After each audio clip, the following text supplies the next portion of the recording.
Burn ইনস্টিটিউটে আছেন সহকর্মী মুহিব আল হাসান। সরাসরি যাচ্ছি তার কাছে।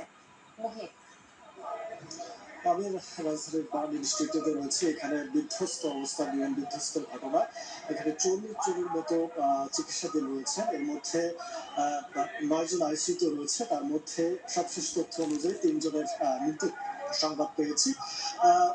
সকাল দুপুর থেকে এই ঘটনা ঘটার পর থেকে এই ইনস্টিটিউটে এখন পর্যন্ত যত ভর্তি হয়েছিলেন সেটি আমরা দেখতে পাচ্ছি। এখানকার স্বেচ্ছাসেবক যারা রয়েছেন, যারা বিভিন্ন ধরনের সংস্থা রয়েছেন এবং প্রত্যেকে বিভিন্ন ধরনের সহযোগিতা করছেন এবং চিকিৎসা কাজে ব্যাহত যেন না হয় সেই বিষয়টা খেয়াল করে স্বেচ্ছাসেবকরা তারা কাজ করে যাচ্ছেন। পাশাপাশি এই ঘটনার পর থেকে সবশেষ যে তথ্য রয়েছে বার্ন ইনস্টিটিউটে এখন পর্যন্ত যে ৯টার দিকে একটা প্রেস কনফারেন্স করা হচ্ছে, সেখান থেকে যে তথ্য জানানো হয়েছিল সেটি হচ্ছে বার্ন ইনস্টিটিউটে আইসিইউতে এখন পর্যন্ত ৯ জন, মোট চিকিৎসাধীন ৪০ জন, মৃতের সংখ্যা ৩ জন, এছাড়াও ঢাকা মেডিকেলে মৃত ১ জন এবং ৭টি হাসপাতাল সহ মোট ১৭ জনের মারা যাওয়ার খবর জানিয়েছিল স্বাস্থ্য অধিদপ্তর, কিন্তু আইএসপি বলছে মৃতের সংখ্যা ২০ জন।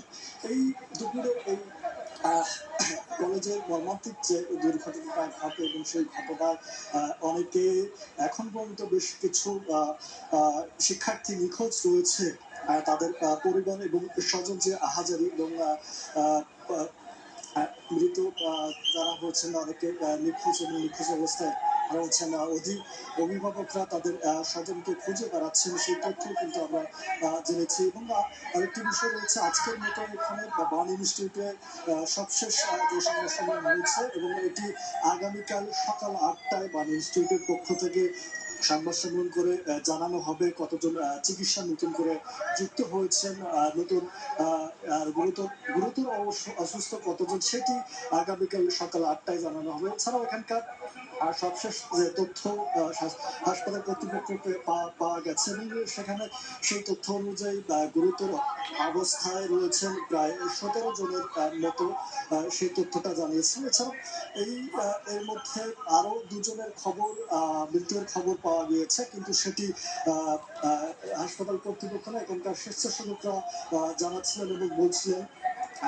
এছাড়াও এখন পর্যন্ত যে আইন শৃঙ্খলা বাহিনী যারা আছেন, বিভিন্ন শৃঙ্খলা বাহিনী, বিভিন্ন বাহিনী, তারাও ইনস্টিটিউটে বিভিন্নভাবে সহযোগিতা এবং স্বেচ্ছাসেবক যারা রয়েছেন এই ঘটনার সাথে এবং সুস্থ এবং সেবাটা যেন